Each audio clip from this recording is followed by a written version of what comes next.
ఇవాళ మోడీ ధైర్యమేంది, మోడీ బలమేంది, మోడీ బలగమేంది, బీజేపీ అంటే అర్థమేందో ఇవాళ ఆంధ్రప్రదేశ్ మిత్రులు ఆలోచన చేయాలి.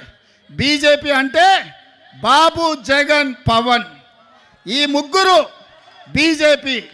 బాబు, జగన్, పవన్, మోడీ బలం, మోడీ బలగం. ఇంక ఆంధ్రప్రదేశ్ ప్రజల కోసం మోడీ ఎందుకేం చేస్తాడు? ఎవరు గెలిచినా ఆయన దొడ్లోకి పోయేటోళ్ళే. ఈ ఆంధ్రప్రదేశ్లో 25 ఎంపీలు మోడీ ఖాతాలో ఉండేటివే. మీరు ఈడ అనుకోవచ్చు మేము ఈ పక్కన ఉన్నాం లేకపోతే ఆ పక్కన ఉన్నామని. అయ్యా, జగన్ రెడ్డి పక్కలు ఉన్నా, పెద్దలు చంద్రబాబు నాయుడు గారి పక్కలు ఉన్నా, వీళ్ళిద్దరు కలిసి ఢిల్లీలో వెళ్తే మోడీ పక్కనే ముత్యాల ముగ్గులో రావు గోపాలరావు పక్కన ఇద్దరు ఉంటారు, తందానా తానా అనేటోళ్ళు. వీళ్ళిద్దరు అదే కదా ఢిల్లీకి వెళ్తే.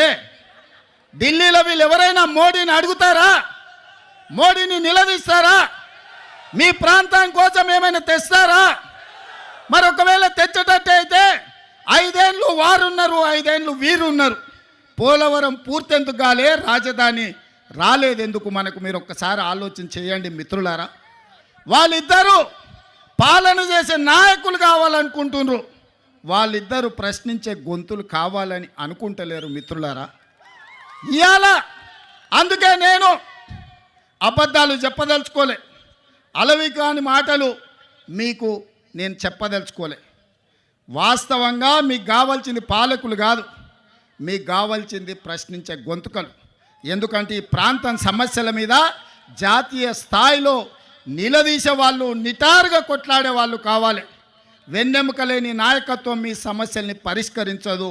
నిటారుగా నిలబడి కొట్లాడే నాయకత్వం మీ సమస్యల్ని పరిష్కరిస్తారు. అందుకే